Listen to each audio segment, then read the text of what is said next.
शर्म तो उन्हें आती है जो शर्म से शर्माते हैं। शर्म तो उन्हें आती है जो शर्म से शर्माते हैं, मगर ये महाराष्ट्र के नेता इतने बेशर्म है कि शर्म भी उनसे शर्माते हैं।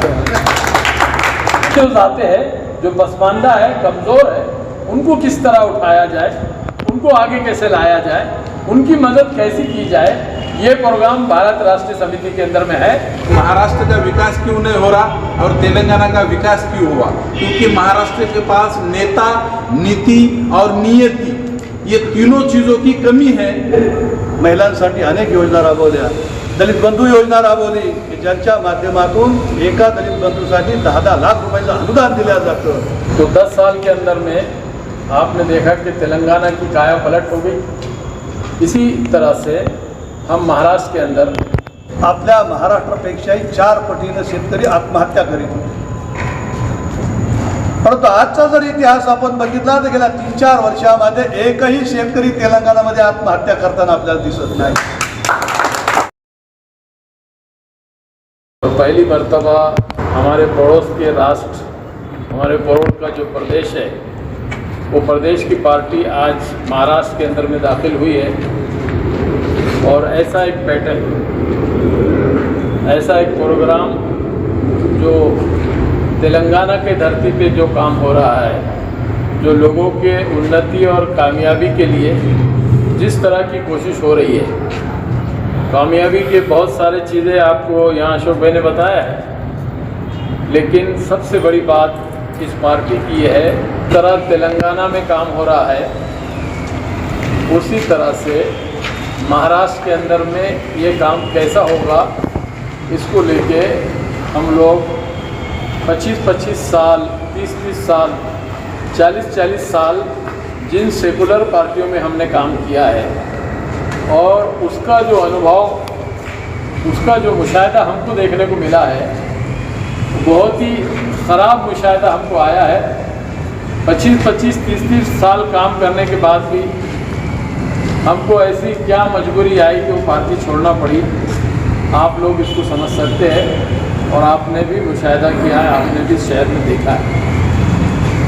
महाराष्ट्र के अंदर में और तेलंगाना की सरकार के अंदर में क्या फ़र्क है? महाराष्ट्र के अंदर में लीडर है, नेता है, उनकी नीतियाँ हैं, लेकिन तेलंगाना के मुख्यमंत्री और तेलंगाना की जो भारत राष्ट्रीय समिति है, उसकी जो नीयत है और उसकी जो नीति है, वो पसमानदा कौमों को, दलित कौमों को, माइनॉरिटी के लोगों को, आदिवासियों को और एक आम नागरिकों को ऊपर उठाने के लिए जो सोचती है, जो प्रोग्राम बनाती है, वो महत्वपूर्ण माना जाता है। कि एक गुर्बत की सतह के नीचे जीने वाले लोग, जिनको मुल्क में, प्रदेश में मदद की ज़रूरत होती है, और वो मदद का हाथ अपनी सरकारें देती है। महाराष्ट्र के अंदर में आज भी किसान आत्महत्या कर रहा है, और 10 साल के अंदर भारत राष्ट्रीय समिति को तेलंगाना TRS के नाम से उन्होंने जब शुरुआत की, तो 10 साल के अंदर में वहाँ भी आत्महत्या होते थे और वहाँ भी ज़मीन उपट्टा उड़ाया करती थी। लेकिन आज हरित क्रांति के अंदर में, एक हरा भरा माहौल के अंदर में, तेलंगाना की जो ज़मीन है लहराते हुए आपको और हमको नज़र आ रही है। इसकी वजह क्या है? वो भारत राष्ट्रीय समिति की जो नीति है, वहाँ के नेता की जो नीयत है, वो साफ सुथरी छवि वाला नेता है, साफ छवि जल्दी वाला जो है, नीयत का वो नेता है। इसलिए हम लोगों ने ये अज़्म किया, इरादा किया कि क्यों न ये पार्टी को महाराष्ट्र में उतारा जाए, और हमने अपने 25-25 साल के कैरियर को, 30-30 साल के कैरियर को दांव पे लगा के हमने अपने पार्टियों को छोड़ के भारत राष्ट्रीय समिति में शमूलियत हासिल की।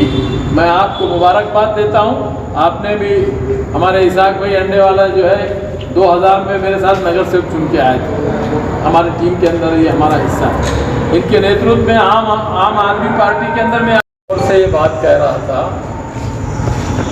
कि पार्टियों का नेता और उसकी नीयत और उसकी नीति, तो 10 साल के अंदर में आपने देखा कि तेलंगाना की काया पलट हो गई। इसी तरह से हम महाराष्ट्र के अंदर जो फिरका परस्ती का जो माहौल जो बढ़ावा हो गया है, इस माहौल को ख़त्म करके गंगा जमनी तहजीब जो हिंदू मुसलमानों की एकता है, जो हमारे आपस का भाईचारा है, उसको मजबूत करने के लिए जो BRS जो अपनी नीति रखती है कि तमाम ज़ात बिरादरी के लोग मुत्तहद होकर एक प्लेटफार्म पे आए और मुल्क के तरक्की के लिए काम करें, किसी ज़ात बिरादरी के नाम पे काम ना करें। और हम में जो ज़ातें हैं जो पसमानदा है, कमज़ोर है, उनको किस तरह उठाया जाए, उनको आगे कैसे लाया जाए, उनकी मदद कैसी की जाए, ये प्रोग्राम भारत राष्ट्रीय समिति के अंदर में है, जिसमें महिलाओं को अधिकार देने का मामला हो, बच्चों की पढ़ाई का मामला हो, नौजवानों को रोज़गार का मामला हो,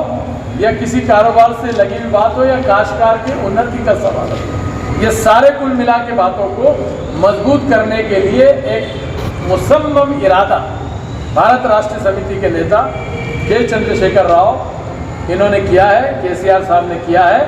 मैं उनकी सराहना करते हुए उनको मुबारकबाद देता हूं, और सभी लोग जिन्होंने यहाँ पे प्रवेश किया है मैं उनको मुबारकबाद देता हूं।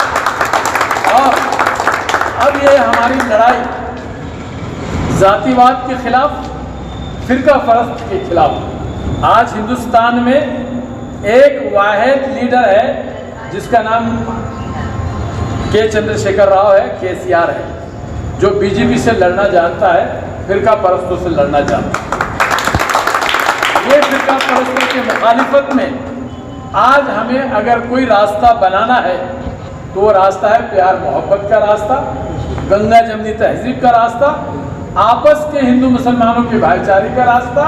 ये भारत राष्ट्रीय समिति करेगी, और इसका नेता, इसकी नीति और हम लोगों का एक दूसरे के साथ मजबूती से एक दूसरे का सहयोग, एक दूसरे का साथ, कंधे से कंधा मिलाकर एक दूसरे के मुसीबत में साथ देना, एक दूसरे को मदद करना, हर मुश्किल औकात के अंदर में अपने आंदोलन को खड़ा करना, हुकूमत की गलत नीतियों के खिलाफ आवाज़ उठाना, इनकलाब जिंदा करना, ये काम आकर हमारा होगा। इसी तरीके से भारत राष्ट्रीय समिति को हमको और आपको आगे ले जाना है। आप और हम मिलके इंशाअल्लाह इरादा करते हैं कि हमने ये हमारा 1 महीने का अभियान शुरू हो गया है कि हम इसके सदस्य बनाएंगे। ये नोंदनी अभियान है, हम घर घर में लोगों को BRS क्या चीज़ है, ये क्या लोगों को मैसेज देती है, क्या काम करने के लिए महाराष्ट्र के अंदर आई है, ये सारे इनके पॉम्पलेट, इनके लेक्चर और ये दस्तावेज हम घर घर पहुंचाएंगे।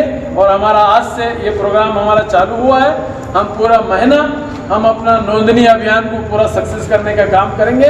मैं आप सबको जाते जाते मुबारकबाद पेश करता हूं, आने वाले दिनों के काम के लिए शुभकामनाएं देता हूं और मुबारकबाद पेश करता हूं। अभी यहाँ पर भारत राष्ट्र समिति के नेता कदीर मौलाना साहब ने बहुत अच्छी तरीके से यहाँ पर आपको समझाया है कि महाराष्ट्र का विकास क्यों नहीं हो रहा और तेलंगाना का विकास क्यों हुआ। क्योंकि महाराष्ट्र के पास नेता, नीति और नियति, ये तीनों चीज़ों की कमी है, और तेलंगाना के पास अच्छा नेता है, अच्छी नीति है और अच्छी नियति है, इसलिए तेलंगाना का विकास हुआ। और मैं यहाँ के नालायक लोगों के बारे में, राजनेताओं के बारे में तो क्या बोलना, क्योंकि यहाँ पे सिर्फ दंगे करो, जातिवाद करो, 2 समाज को आपस में भिड़वाओ और अपनी राजकीय रोटी सेक लो, ये सब धंधा चल रहा है। इसलिए ऐसे नालायक नेताओं के बारे में इतना तो जरूर कहा जा सकता है कि शर्म तो उन्हें आती है जो शर्म से शर्माते हैं। शर्म तो उन्हें आती है जो शर्म से शर्माते हैं, मगर ये महाराष्ट्र के नेता इतने बेशर्म है कि शर्म भी उनसे शर्माते हैं।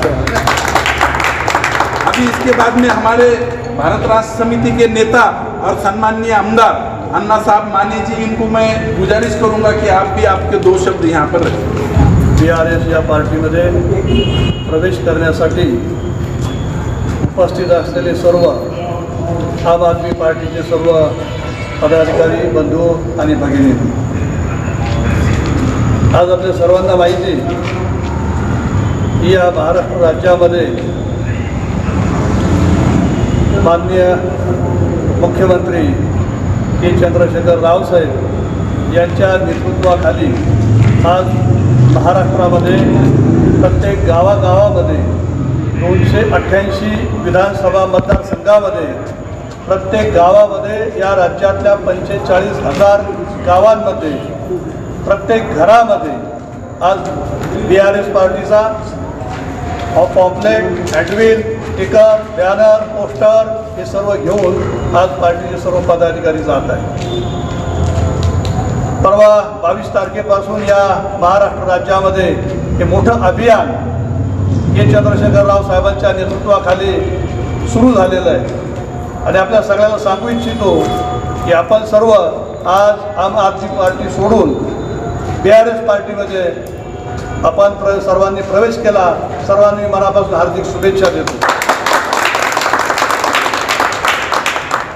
आज आपण सर्वांनी आपल्या पार्टीला मोठं करण्यासाठी आपण सर्वांनी काम करायचं आहे. आपल्या सगळ्यांना माहिती या पार्टीचं काम का करायचं आहे. तर आत्ताच माझे मित्र कदीरभाई मौलानाजी यांनी सांगितलं, तेलंगणा हे राज्य एक छोटंसं राज्य होतं. हे चंद्रशेखरराव साहेबांनी केंद्रीय मंत्रिमंडळाचा राजीनामा देऊन या राज्य निर्मितीसाठी 15 वर्षे आंदोलनं केली आणि सर्वसामान्य कुटुंबाची माहिती घेऊन केंद्र सरकारकडून हे स्वतंत्र राज्य तयार केले. आणि गेले 9 वर्षे या राज्यामध्ये स्वतः त्यांची सत्ता या राज्यामध्ये आहे. परंतु या राज्याचा इतिहास जर आपण बघितला तर तेलंगणा राज्यामध्ये आपल्या महाराष्ट्रापेक्षाही 4 पटीनं शेतकरी आत्महत्या करीत होते. परंतु आजचा जर इतिहास आपण बघितला तर गेल्या 3-4 वर्षामध्ये एकही शेतकरी तेलंगणामध्ये आत्महत्या करताना आपल्याला दिसत नाही. त्याचं मुख्य कारण जर काय असेल तर त्या राज्याचं नेतृत्व, त्या राज्यामध्ये त्यांनी ज्या केलेल्या शेतकऱ्यांसाठी सुविधा. आणि सर्वात प्रथम पाहिलं की शेतकरी आत्महत्या का करतो, तर शेतीला पाणी मिळालं पाहिजे, शेतीला 24 तास वीज मिळाली पाहिजे, बी बियाणं खतं घेण्यासाठी शेतीला आर्थिक मदत मिळाली पाहिजे आणि शेतकऱ्याच्या मुलाला आधार मिळाला पाहिजे, त्याच्या पिकवलेल्या मालाला, धानाला योग्य भाव मिळाला पाहिजे. ही 4 सूत्री कार्यक्रम त्यांनी हाती घेतला. आणि आज आपण सगळ्यांनी जर त्यांचं जर तेलंगणा मॉडेल जर बघितलं तर या तेलंगणा मॉडेलमध्ये एका एकरसाठी 10,000 रुपये प्रत्येक वर्षी अनुदान दिल्या जातं. 24 तास शेतकऱ्याला वीज विनामूल्य दिल्या जाते, 24 तास शेतकऱ्याला विनामूल्य पाणी दिल्या जातं, शेतीसाठी दिल्या जातं. प्रत्येक घरामध्ये स्वच्छ पिण्याचं नळाचं पाणी दिलं जातं. जर या राज्यामध्ये जर धान्य पिकवलं आणि त्या धान्याचा किंमत जर कधी शासनाच्या हमी भावापेक्षा जर कमी झाली तर ते स्वतः शासन खरेदी करतं. आणि म्हणून पिकवलेला माल विकायची चिंता त्या शेतकऱ्याला नाही. पिकवण्यासाठी आर्थिक मदत शासन करतं. 24 तास वीज बिल त्यांना 24 तास वीज मिळते, ती बी विना म्हणजे मोफत मिळते. या सगळ्या गोष्टीचा विचार करून आज शेतकरी त्यांचा आज म्हणजे आपण जर चांगला विचार केला तर त्या शेतकऱ्याचं जीवनमान अतिशय आपल्यापेक्षा चांगलं उंचावलेलं आहे. आज एकही शेतकरी त्या भागामध्ये आत्महत्या करत नाही. आज महाराष्ट्रामध्ये आपण बघितलं स्वातंत्र्य मिळून 75 वर्ष झाली, परंतु समस्या त्याच आहे. महाराष्ट्राच्या एकाही नेत्याला ते व्हिजन नाही का शेतकरी आत्महत्या थांबल्या पाहिजे.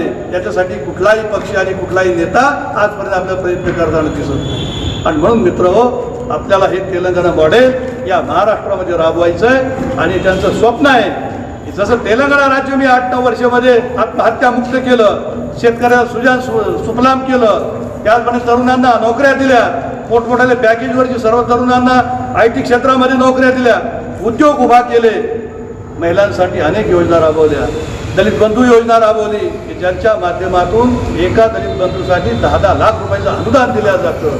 अशा अनेक योजना आहेत. शेतकऱ्यांच्या घरामध्ये जर कुणी जर नैसर्गिक जरी मृत्यू झाला तरी त्यांचा विमा काढलेला असतो. मृत्यू झाल्यानंतर 7व्या दिवशी 5 लाख रुपये त्यांच्या अकाउंटमध्ये घरातल्या कुटुंबाच्या नावावरती जमा होतात. मुलीचं जर लग्न निघालं तर 1,16,000 रुपयाचा चेक त्या मुलीच्या आईच्या नावावरती जमा होतो. आणि म्हणून अशा अनेक कल्याणकारी योजना या राज्यातल्या मुख्यमंत्री KCR साहेबांनी राबवलेल्या आहेत. आणि त्यांचं स्वप्न आहे तर हा देश बुद्धूचा देश नाही, तर हा देश बुद्धिजीवीचा देश, विचारवंताचा देश. आणि म्हणून अशा देशामध्ये आज शेतकरी आत्महत्या करतो, या थांबल्या पाहिजे. शेतकऱ्याला पाणी मिळालं पाहिजे, शेतीला 24 तास वीज मिळाली पाहिजे, त्याच्या पिकाला भाव मिळाला पाहिजे, त्याच्या आत्महत्या थांबल्या पाहिजे, त्यांच्या मुलाचं शिक्षण झालं पाहिजे, सर्वसामान्य कुटुंबातील मुलांना नोकरी मिळाली पाहिजे. आणि म्हणून या सगळ्या गोष्टीचा विचार करून या राज्यामध्ये आज आपला पक्ष प्रगती करणार आहे, प्रसार करणार आहे आणि याची सर्वांची जबाबदारी ही आपली ही राहणार आहे की हा KCR साहेबांनी जे मॉडेल आपल्याकडे दिलंय ते आपण लोकांपर्यंत पोहोचवू, प्रत्येक घरापर्यंत जाणं, हा विचारपीठपर्यंत पोहोचवणं, या राज्यातल्या लोकांना, नागरिकांना, शेतकऱ्याला न्याय मिळवून देण्यासाठी आपल्याला त्यांच्यापर्यंत पोहोचून आपल्या राज्यामध्ये आपल्या पक्षाची सत्ता आणायची भावना मला